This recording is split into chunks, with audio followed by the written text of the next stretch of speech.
Tuhan sertamu dan sertamu juga. Inilah Injil Yesus Kristus menurut Santo Matius. Dimuliakanlah Tuhan. Sekali peristiwa Yesus mengajar orang banyak. Hal kerajaan surga itu seumpama harta yang terpendam di ladang, yang ditemukan orang lalu dipendamnya lagi. Karena sukacitanya, pergilah ia menjual seluruh miliknya, lalu membeli ladang itu. Demikian pula hal kerajaan surga itu seumpama seorang pedagang yang mencari mutiara yang indah. Setelah ditemukannya mutiara yang sangat indah dan berharga, ia pun pergi menjual seluruh miliknya untuk membeli mutiara itu. Demikianlah Injil Tuhan kita.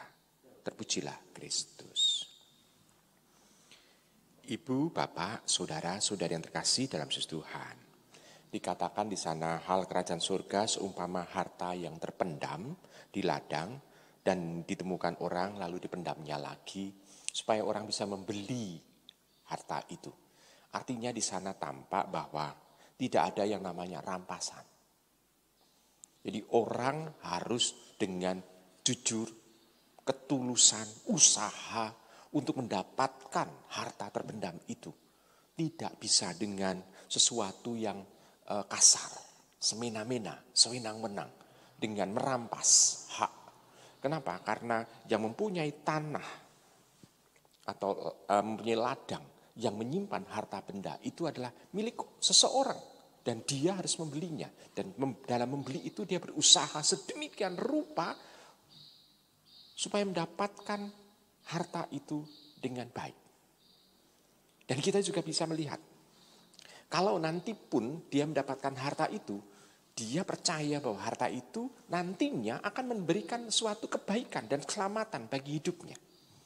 Dia tidak, istilahnya itu tidak segan untuk memberikan apa usaha yang ada dalam dirinya untuk mendapatkan harta yang terpendam itu. Lalu juga kita bisa melihat ada pedagang yang mencari mutiara. Dan dia mendapatkan mutiara itu, dia menjual seluruhnya dan mendapatkan mutiara itu. Kalau ditanya mutiara itu untuk pedagang untuk apa? Kalau yang namanya pedagang, ya ini dijual lagi. Tetapi dijual dan mendapatkan pendapatan yang pasti lebih dibanding dengan apa yang sudah dijualnya itu. Ibu bapak, saudara terkasih, ini saja dengan semacam perumpamaan yang memperlihatkan usaha yang serius. Nah sekarang bagi diri kita, kalau Tuhan sekarang itu memberikan harta pada kita, yakni keselamatan. Jelas itu sudah dijanjikan oleh Tuhan. Jelas itu sudah ditawarkan untuk kita. Jelas pula bahwa kita itu sudah diberikan sesuatu kepada kita. Tanda bahwa ini itu akan diberikan kepada kita. Nah sekarang bagi diri kita zaman sekarang. Usaha apa yang sudah mau kita lakukan untuk mendapatkan harta yang sungguh luar biasa ini, yakni keselamatan? Apakah kita serius? Kadang-kala ada orang yang dalam arti tertentu itu menyepelekan. Dia mengatakan begini, saya kan sudah dibaptis, saya kan sudah menjadi pengikut Yesus, pasti saya masuk surga. Lalu dia bertindak semena-mena, bertindak sewenang-wenang, bertindak pokoknya yang penting saya sudah mendapatkan tiket masuk surga. Lalu dia melakukan sesuatu yang pokoknya berlawanan dengan kehendak Tuhan. Apakah dia bisa mendapatkan surga itu? Apakah dia mendapatkan keselamatan itu? Ya, kita bisa bertanya-tanya. Memang kita seolah-olah sudah mendapatkan tiket ke sana. Tetapi usaha untuk memasuki di sana orangnya berjubel. Orangnya berlomba. Orangnya itu mau ingin mendapatkan suatu, pokoknya bisa masuk ke sana sehingga berebut. Apakah kita juga dengan kebaikan yang kita dapatkan, kita mampu untuk bisa sampai ke pintu untuk supaya tiket itu kita istilahnya seolah-olah dijolke untuk bisa masuk ke sana. Untuk menjadi tanda masuk di sana. Apakah keseriusan ini ada? Keseriusannya bukan ditampakkan dengan ngotot merenteng supaya tidak. Tetapi Tapi justru Tuhan memperlihatkan, mengajak kepada kita, keseriusan itu ditampakkan dengan kita berlomba untuk mendengarkan firman Tuhan dan melakukannya secara konsekuen. Ini adalah salah satu cara untuk mendapatkan harta yang terpendam dan mutiara yang indah itu. Ibu, bapak, saudara, saudara terkasih dalam Tuhan. Lalu kita juga bisa bertanya-tanya, mutiara yang indah, bagaimana dia bisa menemukan mutiara yang indah? Coba kita bayangkan begini. Kalau seandainya kita mendapatkan mutiara misalnya, kok kita itu rekoso, kita itu merasakan kok sulitnya minta ampun. Itu ibaratnya adalah, mutiara itu ada di dalam misalnya itu kotoran kerbau misalnya atau kotoran sapi. Bagaimanapun juga walaupun itu dalam kotoran sapi, tetapi mutiara itu tidak akan kehilangan nilainya. Harganya tetap mahal. Walaupun itu ada di tengah atau bukan hanya ada di tengah tapi ada di kotoran sapi atau kotoran kerbau itu. Dibandingkan dengan orang zaman sekarang yang mencari seolah-olah penampilan.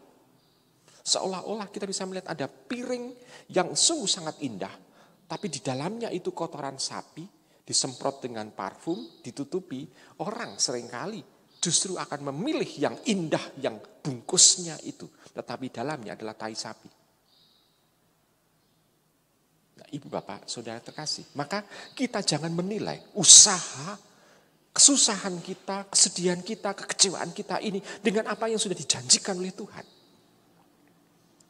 Karena apa yang ada di situ, usaha kita, itu seolah-olah bisa memperlihatkan bahwa nilai yang mau kita raih ini sungguh-sungguh luar biasa. Kita seolah-olah seperti uang 100.000 yang sudah diinjek-injek, dilecek-lecek, gitu. Sampai misalnya tidak berupa uang yang baik. Tetapi toh nilai jual beli uang itu tetap tinggi, tetap 100 itu. Tidak akan turun, ini karena sudah lecek maka harga uang itu nilainya menjadi Rp1.000. Tidak bisa. Pasti orang akan menghargai nilai uang itu karena angka nolnya ada 5. Nah, ibu, bapak, saudara, saudara terkasih dalam Tuhan. Demikian juga dengan diri kita. Jangan lalu kita mengatakan bahwa ternyata sulit itu enggak rekoso wae.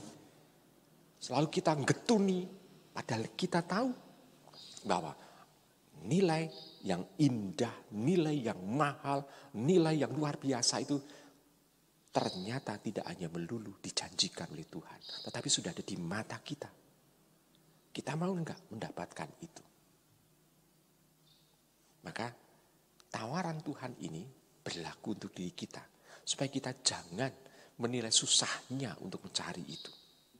Jangan menilai, kok saya itu harus berjeripaya banting tulang, rekoso banget urip ini. Bukan itu. Kok seolah-olah Tuhan itu memanggil kita untuk hidup menderita. Jangan itu dinilai. Tapi usaha maksimal. Betul-betul kita bisa mengatakan usaha maksimal, bukan hanya optimal, tetapi maksimal. Kenapa? Karena yang optimal itu kan kalau kita berhadapan dengan yang lain, tetapi bagi diri kita sendiri, kita harus maksimal. Nah, maksimalkan usaha diri untuk mendapatkan keselamatan itu. Itu harus kita lakukan. Dan kita jangan menilai itu. Nah, sekarang dengan masa pandemi yang seperti ini, kita seolah-olah kehilangan banyak orang-orang yang kita cintai, yang mendukung kita, supaya kita mendapatkan kebahagiaan. Itu adalah bagian dari usaha kita. Kita harus sedikit demi sedikit menjadi orang yang mandiri, tidak tergantung dari orang lain pula. Justru kemandirian kita ini bisa membuat orang-orang yang menderita yang lain itu kita doakan dalam kehidupan kita. Sehingga kita tidak menilai segala kesusahan dalam keluarga besar kita atau di dalam orang-orang yang dekat dengan kita ini menjadi hambatan bagi diri kita untuk mendapatkan keselamatan itu. Ibu, bapak, saudara, saudari yang terkasih. Maka mari kita bersama-sama mendapatkan harta terpendam yang sudah ada di depan kita, dan sekaligus juga mendapatkan mutiara yang indah supaya kita bisa mendapatkan tiket keselamatan surga itu dalam kehidupan kita. Selamat merenungkan.